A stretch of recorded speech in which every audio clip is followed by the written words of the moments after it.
Welcome back. Welcome back. I'm your host, Travis Reed. Welcome back to An Athlete's Journey. I got a special guest over here, my boy KG. He is a fellow lefty like me. You know what I'm saying? We grew up playing against each other in college, probably in high school, you know. Went to the same teams overseas, you know, just at different times. So I just wanted to get his story out because, man, he's another one of these California legends, man, that the story needs to be told because me and him has a very, very, very similar journey of college and then overseas life for a long time. And now, you know, y'all don't mess with him. You know, he part of the law who'll shoot you. so me and him, we friends. We good friends. Say what's up, Kay. What's up, everybody? All right, we're going to get right into it. Yeah, okay, man. When did your basketball journey start? Man, I would say about, if you're talking about from the beginning, 8th grade is when I really got serious with it. And then moved out to grew up in Inglewood, moved out to Bellflower. And Bellflower just paved my way there, man. Started off as the chubby little freshman kid, you know, about 5'10".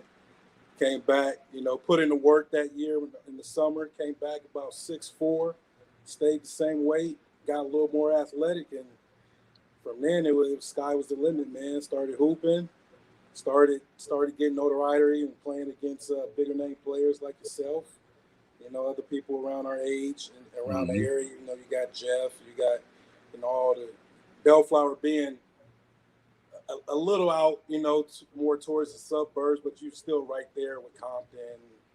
You know, Artesia was in the league. You know, got all the schools. So, you know, I made the decision. You know, they were trying to get me to transfer to Artesia. Of course. They wanted everybody to go to Artesia at that time. But at the time, you know, they had James Lee, they had Kevin Daly. Yep. I actually went there for the summer. Like I went there my whole 8th grade summer. I thought I was going to go there, and then my pops moved, and so I ended up going to Crenshaw. That's how it happened. I went to Artesia the whole summer. Oh, I didn't know that. Yeah, my whole 8th grade year going to 9th. I played with them, played them all the summer leagues, worked out with Charles O'Bannon, you know, right before he went to UCLA. He used to dunk on me every day, you know. So, but yeah, Marino and all them, I know he was mad when I left. He was mad when I left, but like it was just no way. I was getting at school at like 6 o'clock in the morning, just sitting outside the front. Yeah, that wasn't it. Yeah, that wasn't it. So I wasn't. I actually didn't stay too far. It probably was about a 20-minute ride. But at the time, I just decided, you know what? You know, I'm gonna stay put, try to make a name for myself here. You know, the ball, you know, Artesia, the ball.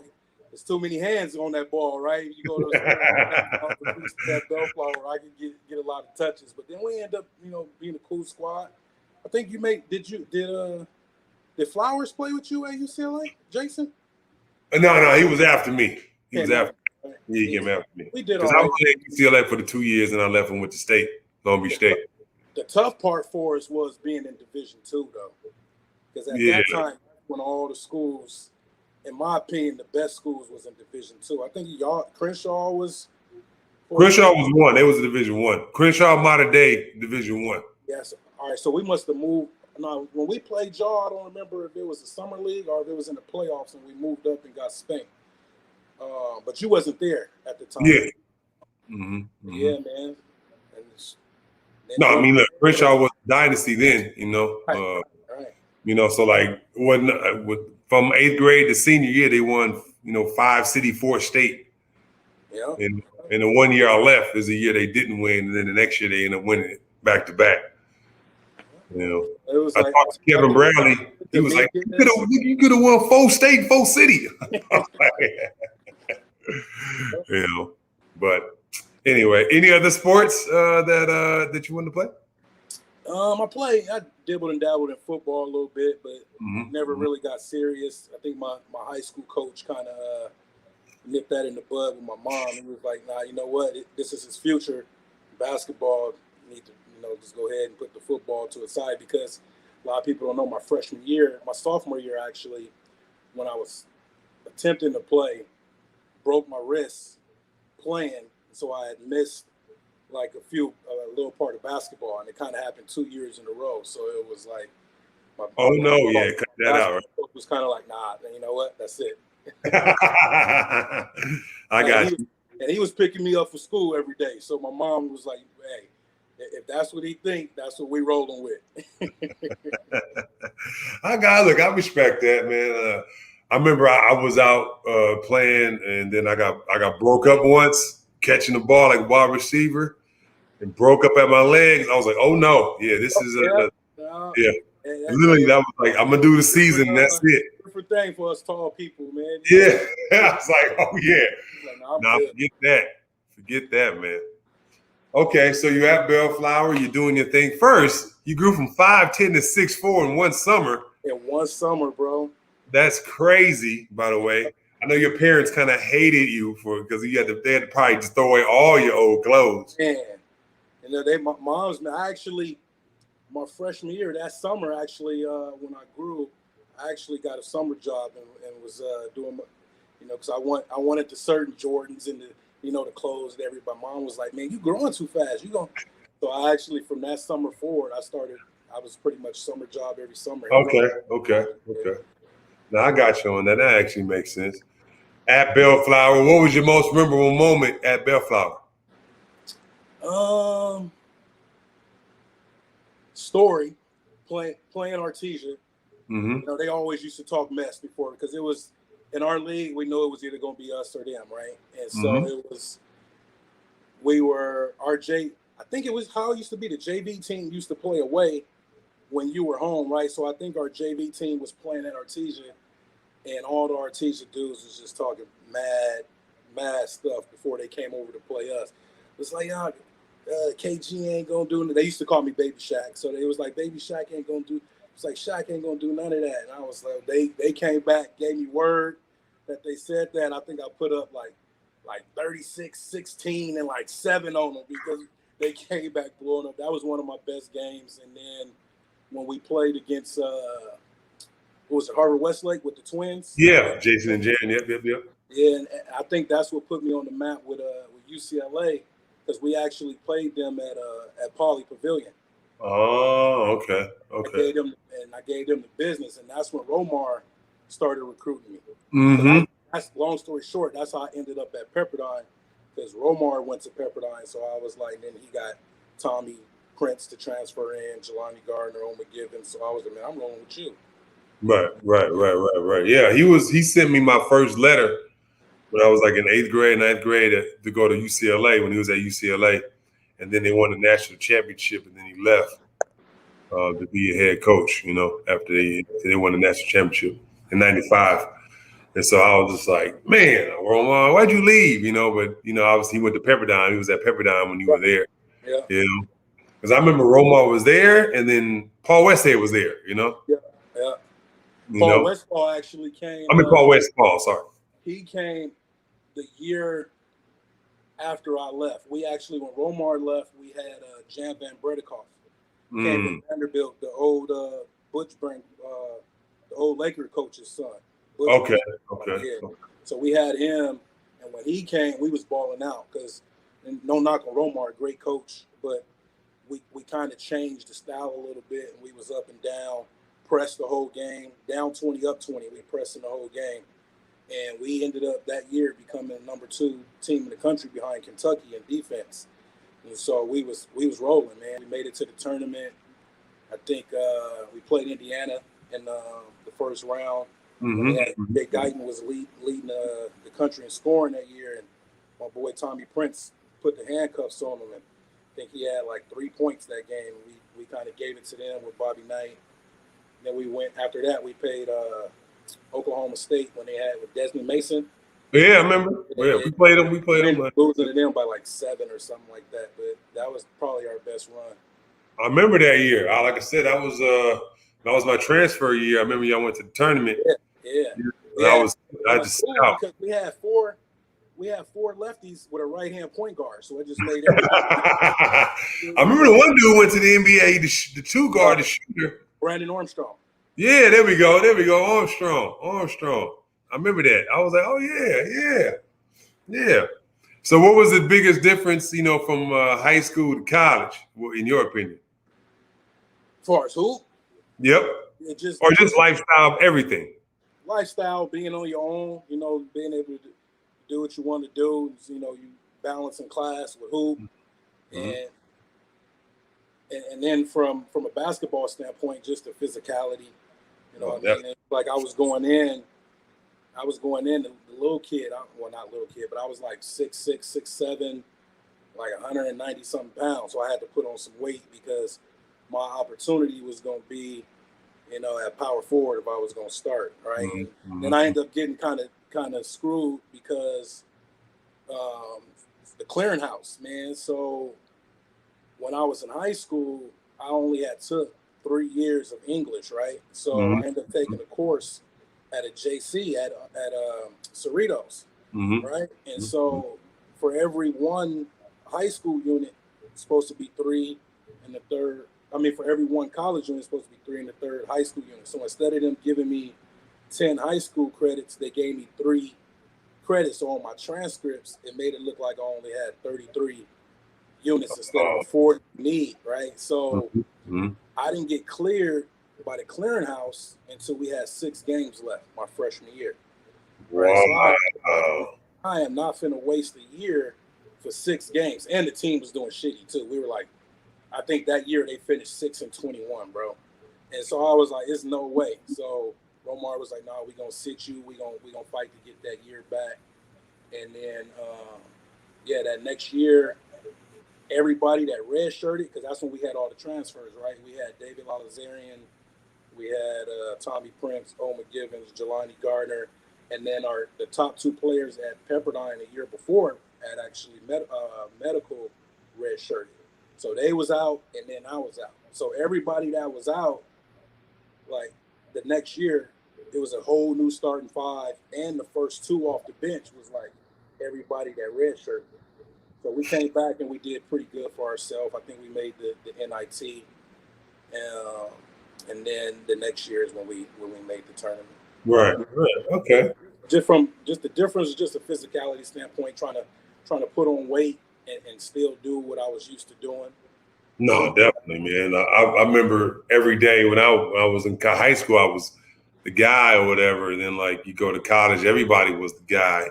And for me, I was going against Chris, Jelani, and JR, but I was going against JR and Henderson every day. Right. So he was just, he was a pro. He got drafted by Memphis, but like it was like, because he was 6'9", he could dribble, wow. He could shoot it, cross, he could elbow, dunk. Chris was a psycho. I already knew Chris was this psycho. You know what I'm saying? Chris Johnson? Yeah. Yeah. We went to high school together at Crenshaw and then college together one year at UCLA. But he was like my big brother. Like he was just like, that's just him, psycho. Like, he go from 0 to 100. JR just calm and just give you that work. That quiet 30. Yeah, just quiet, just up, jumper, layup, hook shot, up and under. It's like, dang. And Jelani was just dunk on your head, that's what he was like, every day. So like the difference between like high school and them was like, that's a huge difference. Yeah, right? You walking into multiple McDonald's All-Americans, like all-world high schools. See, I was walking into, I didn't have that when I walked in. Everybody, well, obviously, Oma and Jelani was, but they transferred in the same year in different positions, right? And ended up working out though. Me and Oma ended up battling for the starting spot at center. So I ended up playing center because our power forward was from Carson. Brian Hill, he was legit. And, okay, I think I remember him. I remember him too. He was legit, bounce, good post game. But practicing with them every day, and then we had got Big Nick Shepard, who had transferred in. Yeah, I was like, y'all was like the West Coast UNLV or something. Or West Coast, a bunch of transfers. So for me being 6'7" and I'm practicing against those guys every day, you know, Nick 6'11", 7 feet, almost 6'11", 7 feet. It prepared me for sure. Like Yep. That's us. I remember those. I remember that. I remember that team. Yeah, like I said, I remember going against you in the Sano. You know, we used to go against each other in Sano all the time. They were like, these niggas. My first time playing against you, I don't know if you remember this. I want to say it was, I don't know if it was a high school summer league game or if it was an AAU game. And at the time, because you a year younger than me? Yeah. Because I'm 97, you 96, right? I was like, man, they was like, man, we playing against Travis Reed team. I don't remember if it was high school or AAU. And at the time, I didn't know you, right? Because you were younger than me. And I was like, oh, and I was watching you on warm-ups. I was like, oh, shit, okay. This is about. I don't remember who won, but it was a good game.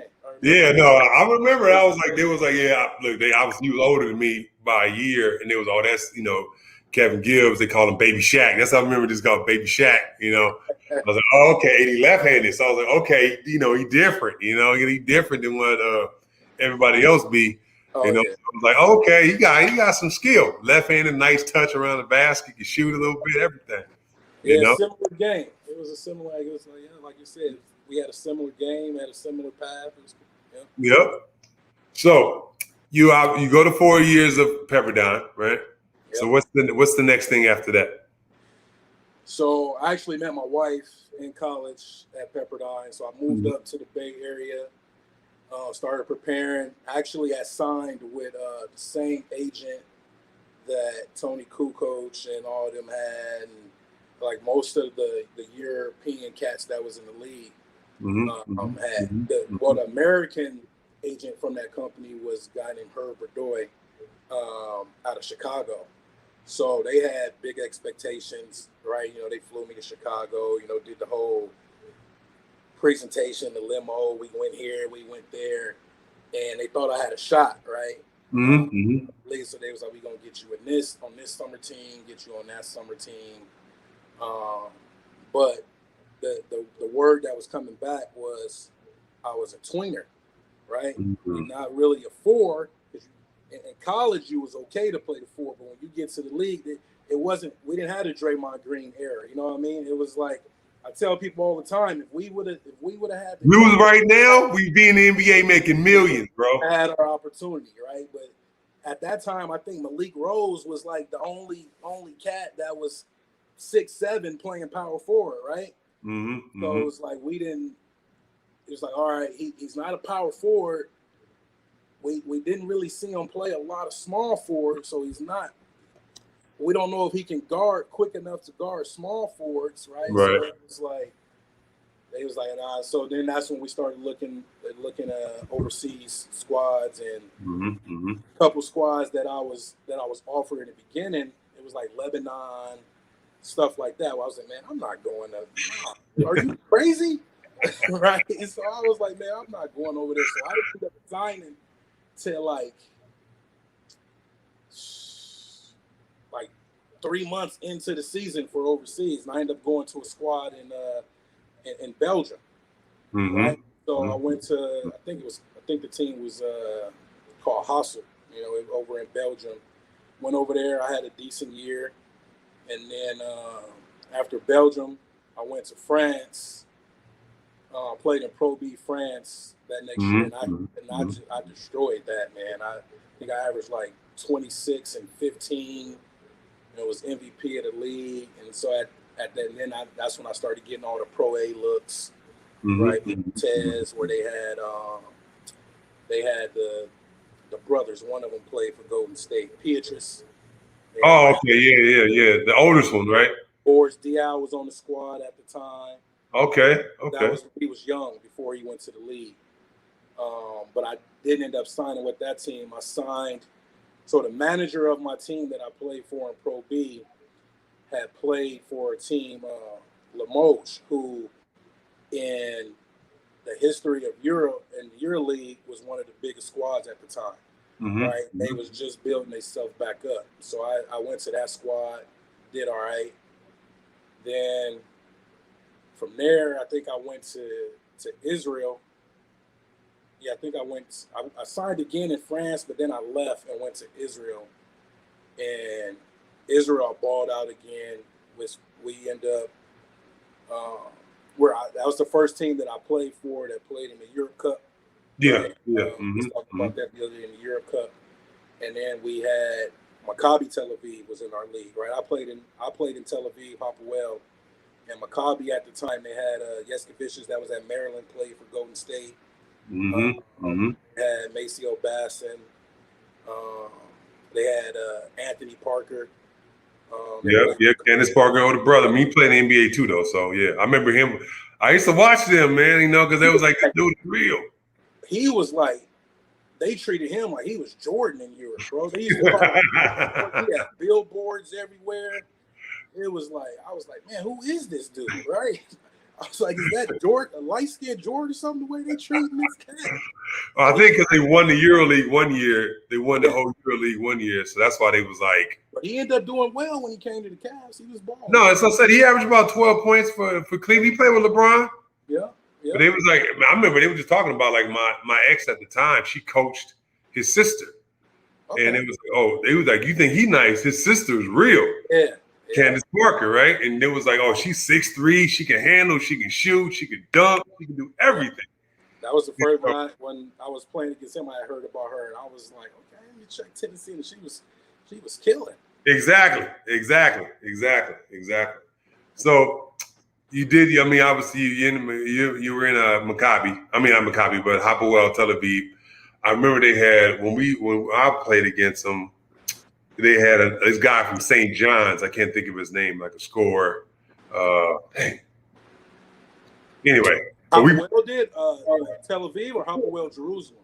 Might have been Hapoel Jerusalem. One of them. I know we went to Israel to play in like they had Cup. Avery Williams was on that squad.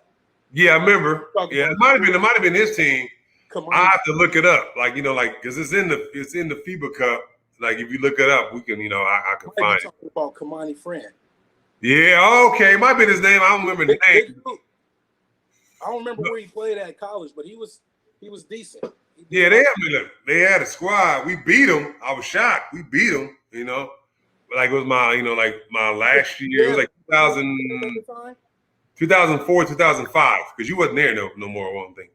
No, I was in. I think I might have been because I was in Tel Aviv in 2005, and so Jerusalem was in the Europe Cup. It was us and Jerusalem that was in the Europe Cup. Yeah, we didn't play you obviously, but yeah, we played another team. And we played another team in the Europe Cup. So I remember that. I want to rewind a little bit back to college because I never got a chance to ask you what was your biggest triumph in college. Was it going to the tournament? Yeah, for sure, man. That was when we had a team that year where our coach was just straightforward with everybody. Mm-hmm. So he was like, look, I'm a firm believer that for a team to succeed, everybody got to have a role and they got to know their role, right? So at the time, he was straight up. He was like, look, Brandon is probably going to be our leading scorer. Kelvin's probably going to be our second leading scorer. He's more likely going to be the leading rebounder. He's probably going to get the most minutes because I used to play D, right? Me and Tommy was probably our top two defenders on the squad.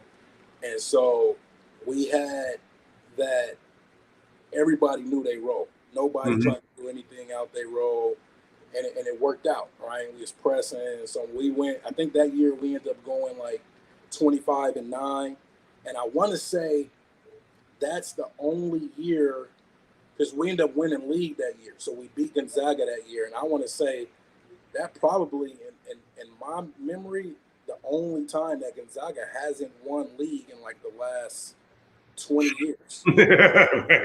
Right.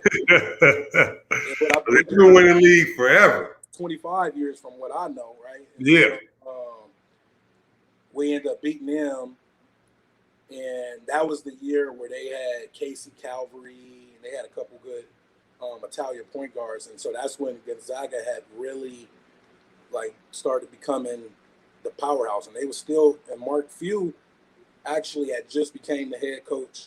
Okay, so it was like the beginning of his tenure. Of his tenure. Okay.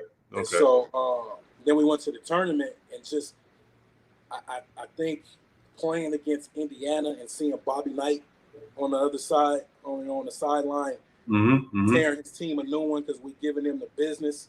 And for us, we knew we can beat them, but they probably was like, who the hell is this team, right? And it was like, they got all these damn lefties. They all can shoot, right? And it was like, we had freedom. Like, our coach was just like, man, this is a first available shot he wants you to take. So it was like, it was freedom. We had fun. So I think that year was one of our best years. And I think we should have beat Oklahoma State, but we had some off-court issues where minutes was deducted from certain players, not myself. So I can neither confirm nor deny anything that happened. I got you. And my second college question was what was your biggest lesson learned from college?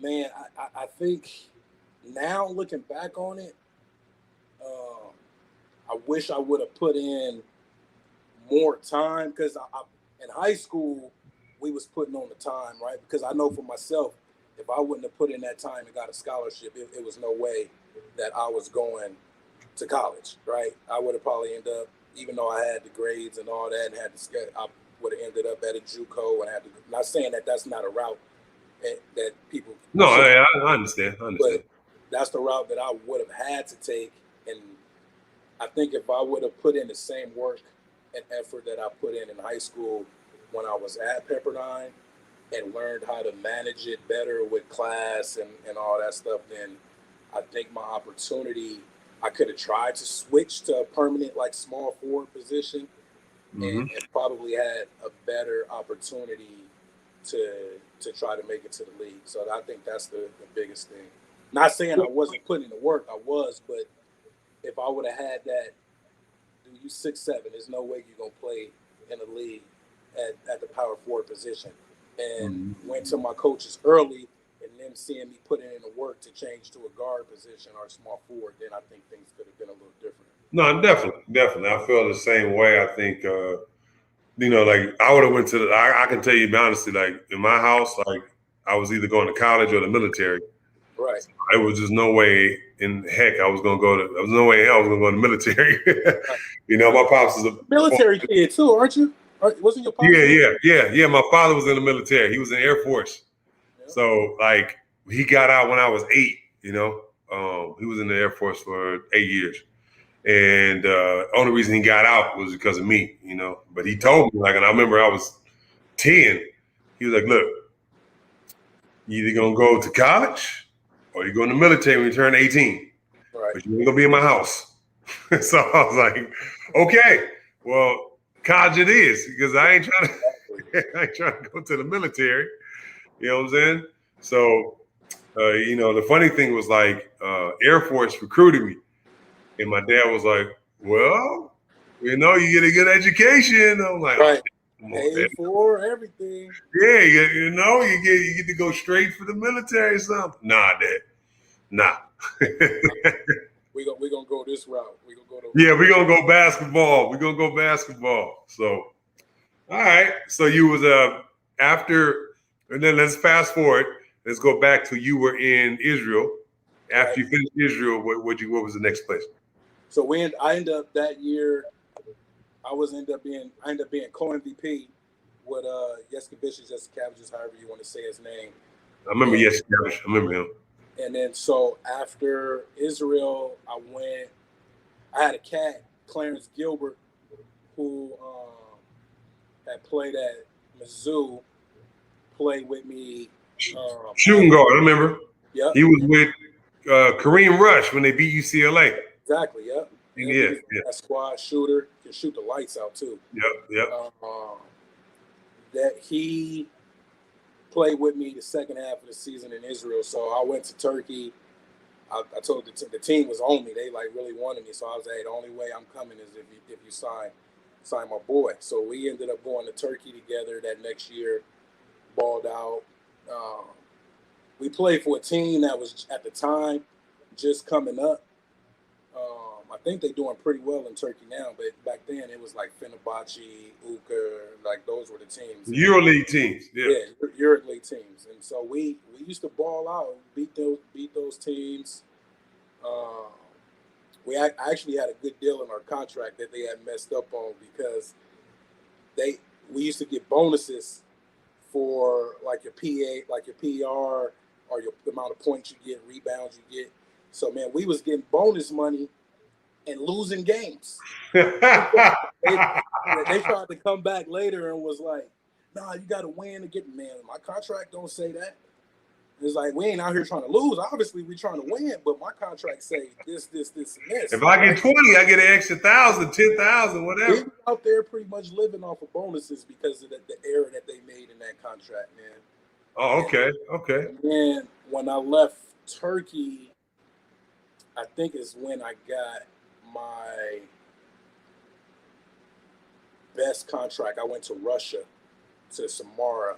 I went to Russia, and then I actually played for another Europe Cup team, and we won the Europe Cup that year. So we did decent in the Russian league, and that's when I think Seska had, who they have on that team?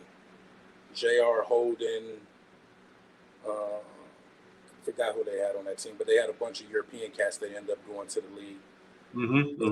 And so I went to Russia that year. Then I left Russia, went to Greece, and anybody that played in Greece know the problems Greece have with actually paying the players what they say they was going to play the players.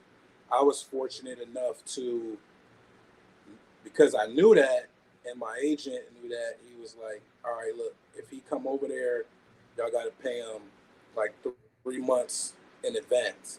So that 3 months in advance was the only money that I saw in the 3 months that I was there, right?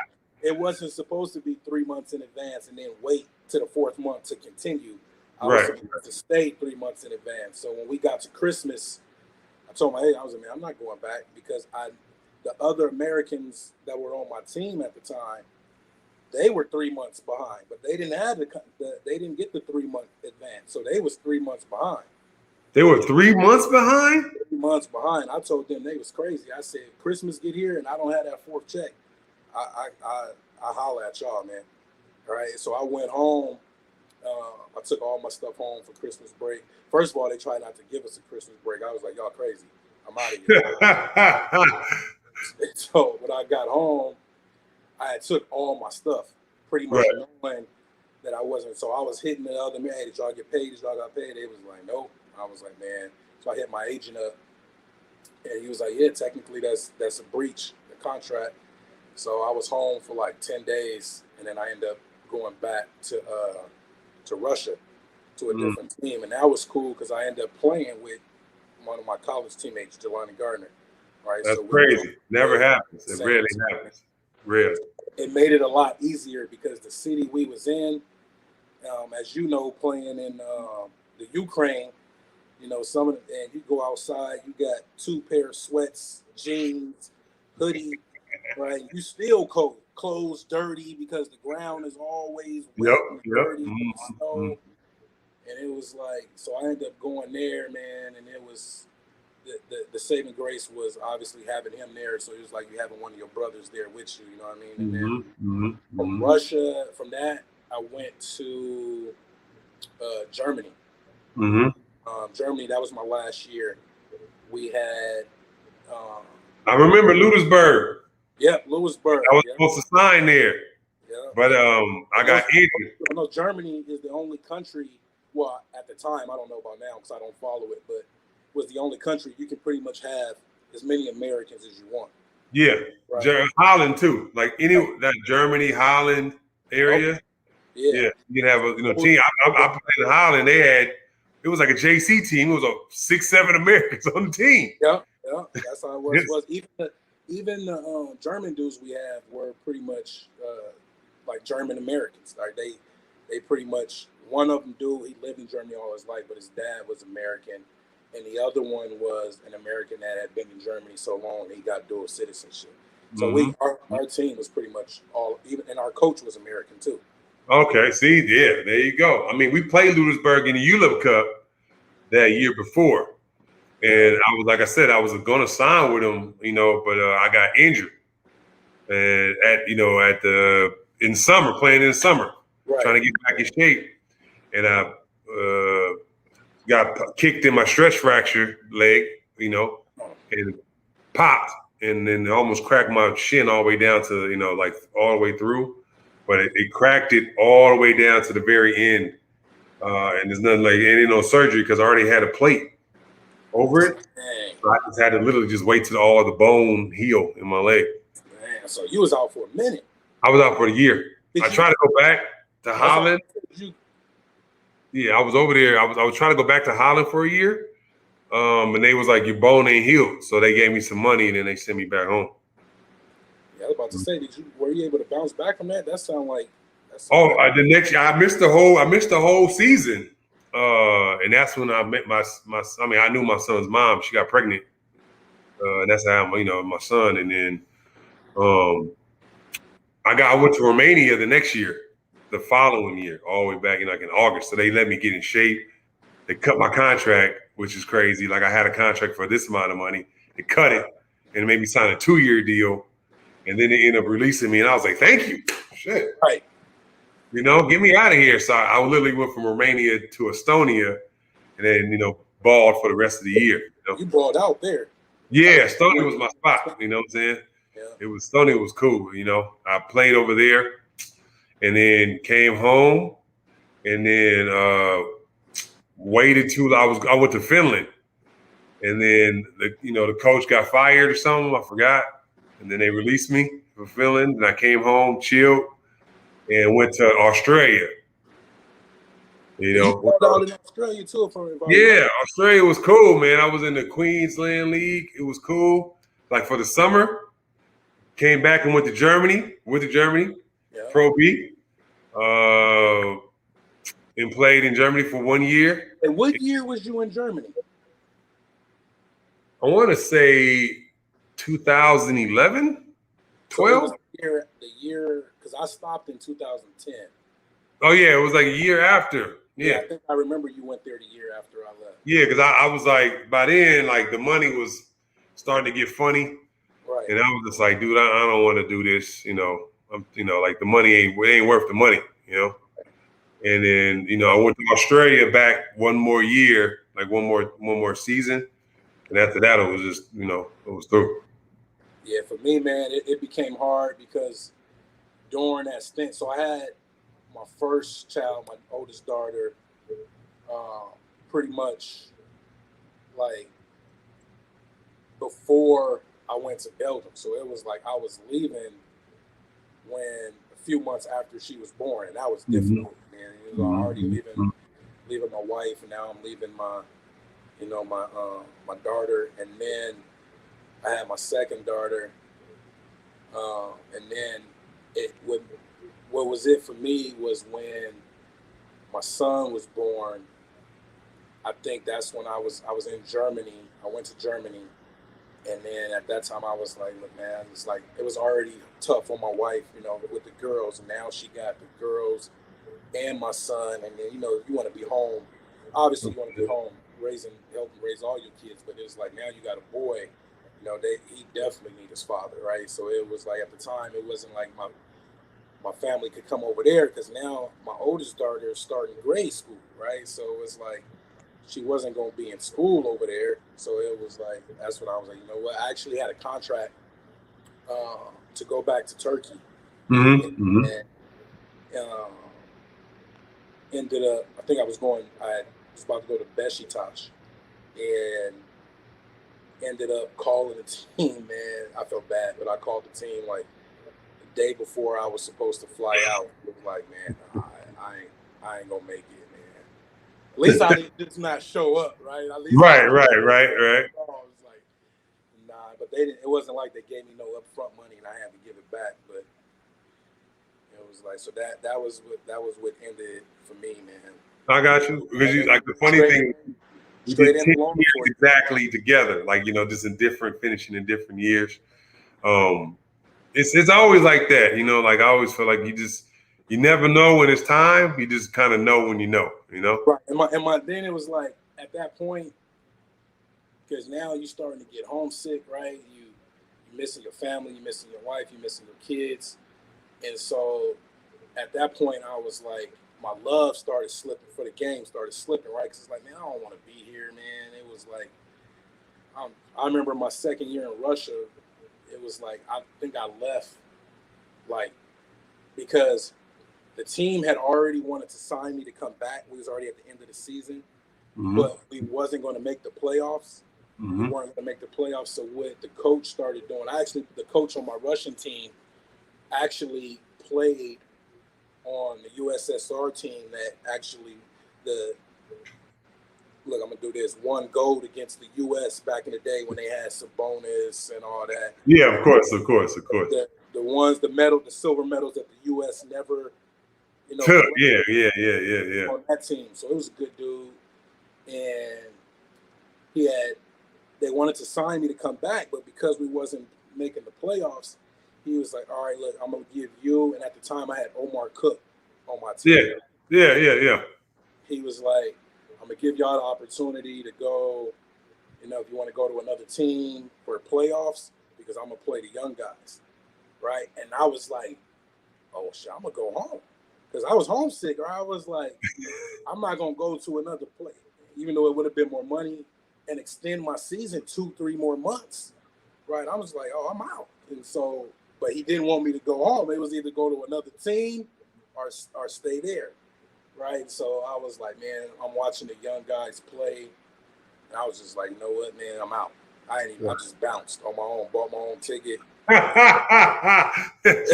Called me like, man, where you at? I was like, man, I'm not about to stay here when I know I'm not playing. I understand what you're doing, but it's like, I'm not about to stay here. And so they still was like, yeah, we want you to come back. And I ended up signing to go back for a nice contract, my biggest contract it would have been. And the team ended up folding like a month before I was supposed to go. Oh, wow. Okay. So I was devastated on that. But yeah, that's how it ended for me, man, with the Germany. I was like, Germany was a good time, though, because I actually played with another Cali guy, LA guy. Well, he went to Banning. So Brian Jones. Yeah, from okay. I remember him. I remember Brian Jones. Santa Clara, right after the Steve Nash Santa Clara era. Yeah, little short dude, like a little, yeah. And so he was with me over there, and so that made it cool. We was pretty much like roommates for the first month and a half before they found us all our apartments separate. So it ended up being cool. Like I said, our whole team was American, so it was cool. Late night dominoes and stuff like that. And then my family came over to visit for a good period of time when I was in Germany as well. Okay, yeah. No, I got you on that one. That's for sure. All right. So, what was the best thing about being overseas for those 10 years? What I would say, man, just for me, learning the cultures everywhere I went, right? It's like, because it wasn't like I went to Belgium and I played in Belgium for 10 years. Like a lot of people that go, they get they're blessed. They get a nice contract on the team and they end up being with that team for the majority of their career overseas. But I was one that I bounced pretty much every year to a different country, right? And then playing with the in the Europe Cup teams, you travel to other countries, right? So it was like the travel, being able to see like all the different parts of the world was probably that was it for me. I got you. What would be your best advice for like the next generation of Kelvin Gibbs? That want to go overseas and do that overseas life. I would say a lot of people now it's a lot better, but when we were coming out, it was like we had in our mind the league, right? NBA. So when it switched to that overseas career, it was like, man, I don't want to, like, at first it was like, I don't want to do that. But then when we got over there, I was like, okay, this is cool. And then if you ball it out and you start getting the decent contracts and making it really worth it, right? I'll just tell you, I went from my first year in Belgium, like 45 grand for the season, which is nothing, right? To, making some money that I can actually live off of. Let me tell you something, bro. Like 45 grand is my second contract. You know what I'm saying? Like I was in Holland, me and God rest his soul, Billy Knight. We was over in Holland together, right? I made $1,500 a month. Yeah. Right? And he came after me, so he made $1,350 a month. So, bro, we was going to the club, spending like $40, and like, all right, we done. Wait, it's a wrap. We done. We done. Like, we going to the club, spending $40. All right, man, let's go home. Man. Like we would be babysitting the drinks. You know what I'm saying? Like, what's the cheapest alcohol? Get this. Okay, it's like $5. Okay, $5. Done. Yeah. Done. Give me that. You know what I'm saying? And so, yeah, like my first year, we didn't make nothing. My second year, like I said, I made $45,000 for the year, like $4,500 a month. Yep. And then after that, it went, more and more and more. But like, yeah, that's what I said. Like, by the time I got to making like, 150, 160, that's when I got hurt. I was about to sign a deal, go back for like 200 for the first time. Like, 200. Oh yeah. Then I get hurt. Man, see, this is the part that made me sick because when I was in Russia, my first contract in Russia was for $250, right? And then that next year I went to Greece. I had signed for the same thing. My saving grace that year is I had got in Greece, like I said, I had got the 3 months advance. So when I got there, it was like 75,000, and then I ended up leaving after Christmas and signing to go back to Russia for $250, but it wasn't it was for shorter months, right? So that was probably my best year. But what made me sick was the team that I signed with that folded was a 2-year $800,000 deal. It was 400 years, so when it folded, oh my gosh, I was sick, bro.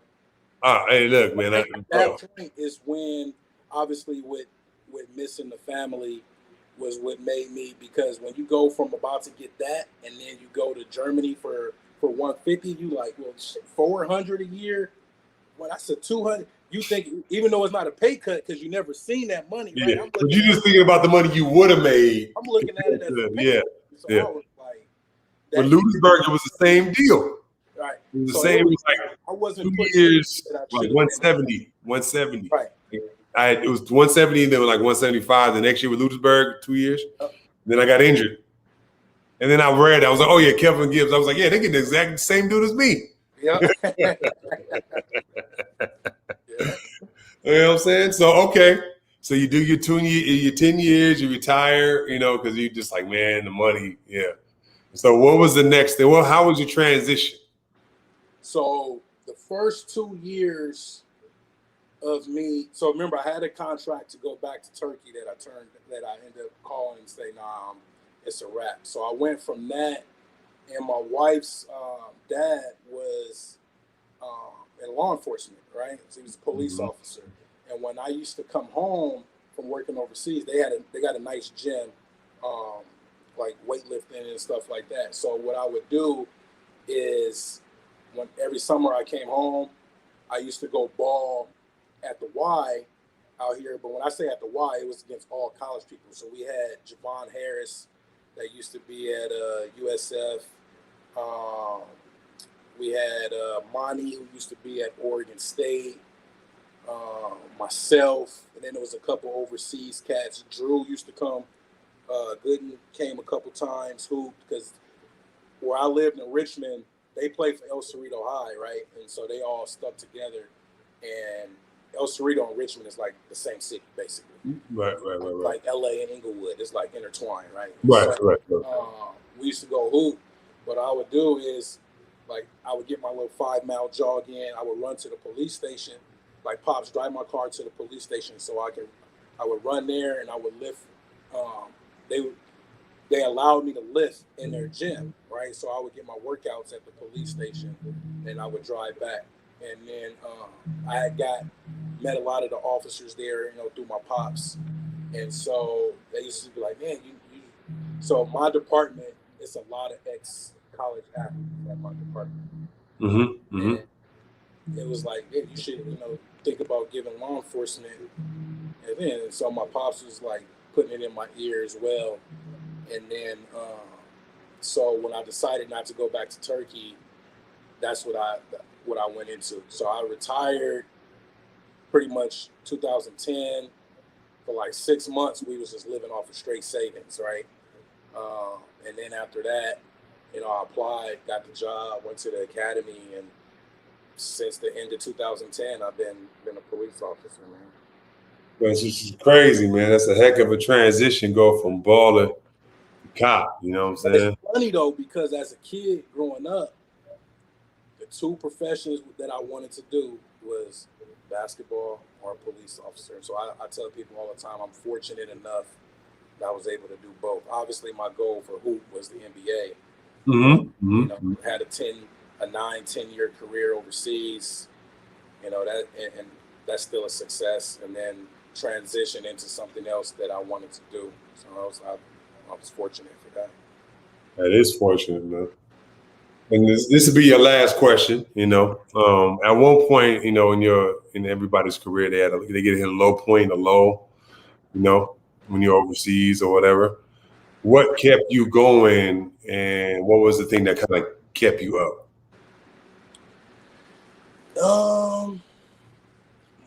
The low point for me, probably, obviously the one that I already told you about, but that was towards the end of my career. Right. The one that remotivated me, when your contracts start getting bigger and bigger, you start thinking, okay, I made it, not saying, hey, I need to just keep pushing so I can get to this level. I had made up in my head that the league, because there's a lot of cats that go over there, for instance, like Anthony Parker, and then be able to come back home and make the league. I had pretty much, all the info I was getting. He's a tweener, he's this, he's that. I was like, all right. So I pretty much put the league out of my head. But then it was like, as my contract started getting bigger, I thought that I arrived, right? And then so when I actually signed with Strasbourg in France, which at the time was one of the best teams in France, I don't want to say I didn't get an effort, but I thought that I was the man, right? And I got a really good, and I didn't put in the same work that I should have, and I got cut, right? Oh wow, okay. I cut. I was like, really? I was just MVP of the league last year, and so that's when I left and went to. That's when I went to Israel. Mm-hmm. So when I went to Israel, I was like, you know what? I rededicated myself to putting in that work, man, and I got over there and it was just like I'm destroying everybody, right? Because I had that man, like you cut me, I'm gonna prove to you that was a mistake. Yeah. And so I started just balling out, and then that was probably statistically my second best year over there, and to be able to be co-MVP that year with Jasikevičius was to me it was like it made me feel good because like I said, at the time I forgot the European center that Maccabi had. He was balling out. Yeah. CEO over there, right? And then you had Anthony Parker. So I'm like, and then he ended up going to the league, right? So it was like I felt like that showed me that I could have played with those guys if I would have had the opportunity. Obviously, He wasn't a superstar, but he did his thing when he played for the Cavs. He was man, like I said, if you in the league and he was a starter, like on a good team. And he did some years too. Yeah, so I said he signed a 3-year deal from Maccabi. Yeah. Because I followed him, like what was he doing? He signed a 3-year deal from Maccabi, $12 million or something like that. You know what I'm saying? And so, I remember that, like it was nothing, Like he was, I said, like, I always felt like if you can do it, like you can, if you can make it, like if you can play in those like leagues, the higher leagues anyway. I always felt like they were like NBA in a way, like Spain, Israel. At the time, Trav, they was treating that team like they was the Bulls of the '90s, man. It was like they was winning. They won. I think I don't know how many year leagues they won in the '90s for Maccabi, but it was like, all right, we took the team that's the best team in Europe. They're a year league team. To lose to them by, it was like 5 or 7 points in the final. The crazy story is, I tell people all the time, I think I told you this before, when we lost to them in the finals, right, we had barely lost. They celebrating their championship, right, and I'm looking like, me and the other American on my team, one of the other Americans on my team was a cat named Kenny Williams who used to play for the Pacers. We down there, we devastated, right? Because we felt like we had opportunity to beat the best team in Europe. We turn around, and all of our Israeli teammates, they celebrating too. They cutting the other net. I'm like, what the hell they doing? And so I'm talking. They was like, man, this is Israel. Like the best you can do is second place. Like Maccabi is it. And I'm like, oh, that's crazy. Y'all got to change the culture, man. We lost and y'all cutting nets down. What the hell is this? I got you. They did that when I was in Germany my last year. We celebrated to stay in the B League. It was like singing and stuff. And we like the other guy on the team was Australian. He was like, dang, we came. We barely made it stay in the league, but they celebrating. The fans like, yes, we get to stay in the league. It was funny. It was like a different kind of mindset. Hey, is that Long Beach State jersey I see back there? Oh yeah, you know what it is. That 13 up there. That 13 up there. I have a UCLA jersey. I just ain't framed it. Was Steph there? Was Greenberg there?